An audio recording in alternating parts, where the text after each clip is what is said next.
गुरुः साक्षात् परब्रह्म तस्मै श्री गुरवे नमः।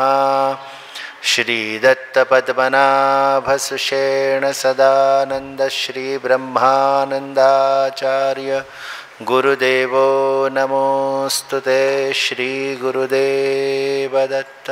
समुपस्थित समस्त देवगण आणि देवांगनांना प्रेमाचा जय सच्चिदानंद।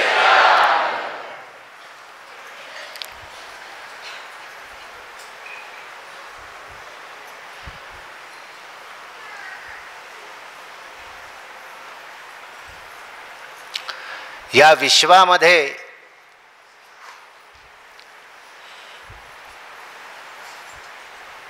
ज्यावेळी कसलंच संशोधन नव्हतं, कुठलीच मानव समाज मानव जात प्रगत नव्हती पूर्ण विश्वामध्ये, त्या काळी हजारो वर्षा अगोदर आपल्या या भारत देशात, आपल्या या ऋषीमुनींच्या देशात मनुष्य समाज जो आहे तो चिंतनात मग्न होता, तो ध्यानात मग्न होता, तो आत्मचिंतन करत होता।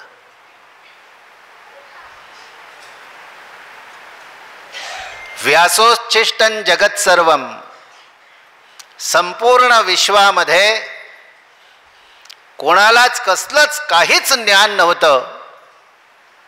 त्यावेळी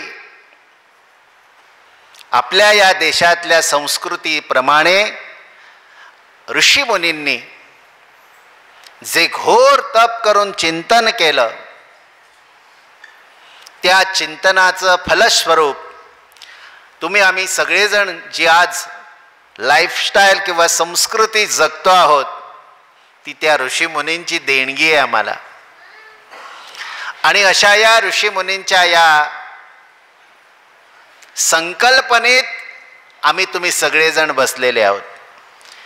ती लाईफस्टाईल जी आहे ती ऋषीमुनींनी आम्हाला दिलेली आहे। पहाटे उठून काय करावं, पहाटेच का उठावं, रात्री का झोपावं, रात्री कसं झोपावं, दिवसा काय काम करावं, भोजन काय काय घ्यावं, काय काय घेऊ नये, सगळ्या व्यवस्था ज्या आहेत त्या पूर्ण वर्षभराच्या या आपल्या संस्कृतीमध्ये वेगवेगळ्या सण आणि उत्सवांच्या माध्यमातून आपल्यामध्ये पोहोचवलेल्या आहेत। ही कोणी विदेशी लोकांनी संस्कृती आम्हाला दिलेली नाही आहे, ही कोणी राजकारण्यांनी आम्हाला संस्कृती दिलेली नाही आहे, ही कोणी उठ्या विद्वान लोकांनी, धनिक लोकांनी ही संस्कृती आम्हाला दिलेली नाही आहे। आम्ही भारतीय लोक ज्यांचे ऋणी आहोत तो हा गुरु आहे। सगळा भारतीय समाज सगळ्या देवादिकांसुद्धा नंतर पण ऋणी जर कोणाला मानतो तर या गुरु परंपरेला। असं काय मोठं आहे या गुरुपौर्णिमेत आणि गुरुपरंपरेत? मोठं हे आहे की या गुरुपरंपरेने आम्हाला ज्ञान दिलं, या गुरुपरंपरेने आम्हाला परमेश्वराची व्यवस्था सांगितली। या संपूर्ण विश्वामध्ये अनेक शाळा आहेत, अनेक कॉलेजे आहेत, अनेक युनिव्हर्सिटीज आहेत, खूप मोठमोठी महाविद्यालये आहेत, परंतु आजपर्यंत कुठल्याच शाळेत, कुठल्याच कॉलेजमध्ये, कुठल्याच युनिव्हर्सिटीमध्ये आत्मज्ञानाचा टॉपिक नाही आहे। कारण तो टॉपिक युनिव्हर्सिटीत शिकून मिळत नाही, तो गुरूंकडे जाऊन मिळतो, तो सद्गुरूंकडे जाऊन मिळतो। म्हणून ऋषीमुनींनी जी व्यवस्था आमच्या जीवनामध्ये लावली, तुम्ही मुद्दाम बघा, आम्ही भारतीय सनातनी इतके श्रेष्ठ की आम्ही ठरवू त्याला देव बनवू, अशी आमची व्यवस्था आहे. देव सुद्धा ठरवणं आमच्या हातात आहे.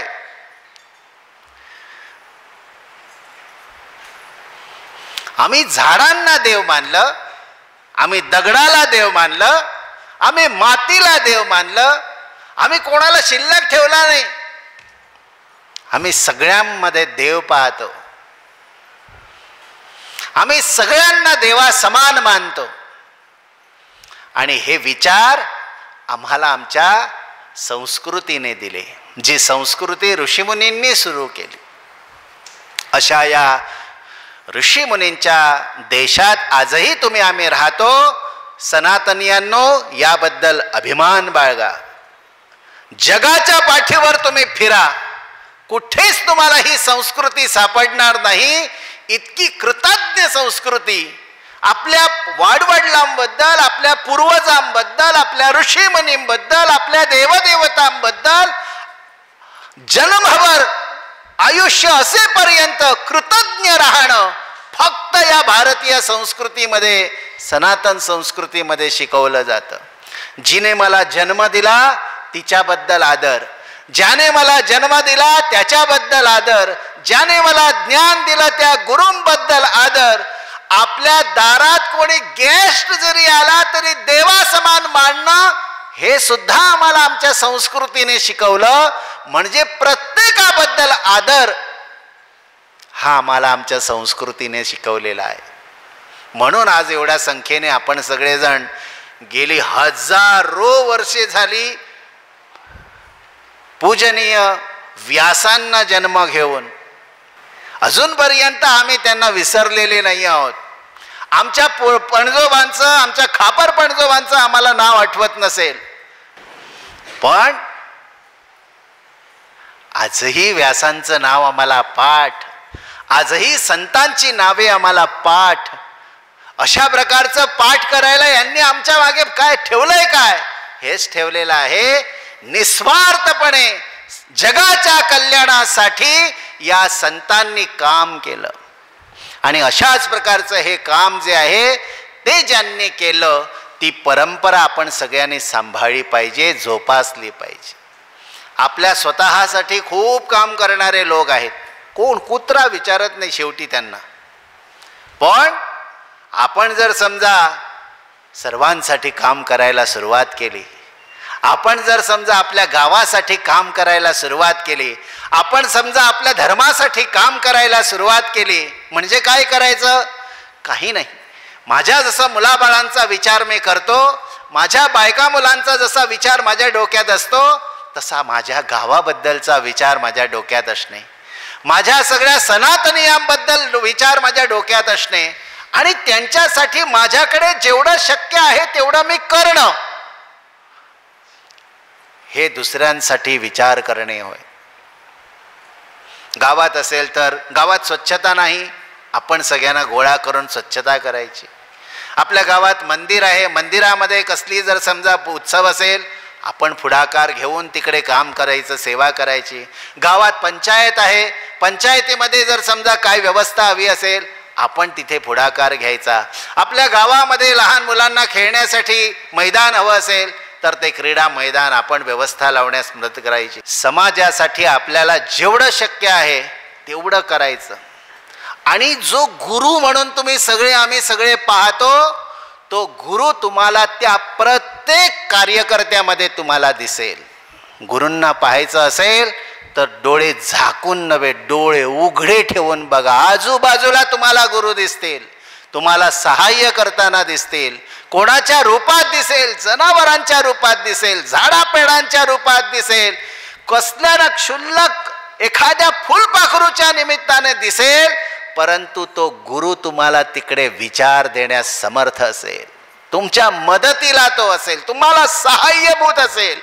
एवढा गुरु व्यापक आहे. म्हणून त्याला जसं आपण गुरुपौर्णिमा म्हणतो तसं व्यास पौर्णिमा म्हणतो. सर्वत्र विराजमान, सर्वत्र व्याप्त, आपल्या शिष्याला कधी एकटं न पाडू देणं हेच त्यांचं ब्रीद आहे. असा हा गुरु, सर्वत्र विराजमान असलेला गुरु आहे. तरी परम सुगम परिजनासी झाला दुर्गम का, जयाचे चुकले वर्म,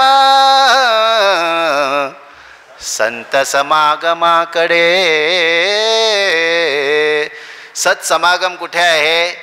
आपल्याचकडे सत आहे, त्याचाच समागम म्हणजे त्याच्या सोबत राहणं. ह्या संत समागमाचा लाभ आपल्याला गुरुकृपेमुळे मिळतो. आणि अशा या गुरूंच्या सान्निध्यात येऊन बरेचसे आपल्या या श्री दत्तपद्मनाभ पीठाकडे भरपूर लोक येतात. त्याच्यात सगळे लोक येतात, सगळ्या प्रकारचे लोक आपल्याकडे येतात. आणि सगळ्या प्रकारचे लोक यावेत यासाठी हा गोव्याचा समुद्र जसा बीचच्या बाजूला आहे तसा हा पण एक समुद्र आहे. हा आध्यात्मिक समुद्र आहे. हा आध्यात्मिक समुद्र जो आहे हा रत्न शोधायला येतो. रत्न आहेत की नाही या समुद्रात? वेगवेगळी रत्न आहेत, वेगवेगळ्या प्रकारचे, वेगवेगळ्या क्वालिटींनी युक्त अशा प्रकारचे रत्न या संप्रदायामध्ये आहेत. या अशा वेगवेगळ्या रत्नांना या संप्रदायाच्या माळेमध्ये गुंतलेला आहे. आणि जो मेरू आहे तो मेरू गुरु आहे. अशा या गुरूंच्या पौर्णिमेच्या निमित्तानं आपण सगळेजण त्यांच्या या विचार गंगेमध्ये अघमर्षण करण्यासाठी आज आपण सगळेजण आलेले आहात. तर अशी ही गुरुपौर्णिमा जी आहे ती वेगवेगळ्या रूपांना, वेगवेगळ्या प्रकारच्या गुरूंना समर्पित जरी असली तरी या दत्तपद्मनाभ पीठाच्या सगळ्या शिष्यांसाठी, आत्मज्ञानाची दीक्षा प्राप्त झालेल्या सत्शिष्यांना ही विशेष पर्वणी आहे. कारण या विशेष दिनी आपण गुरूंचं खरं रूप आपल्यामध्ये जे आहे ते निहाळतो.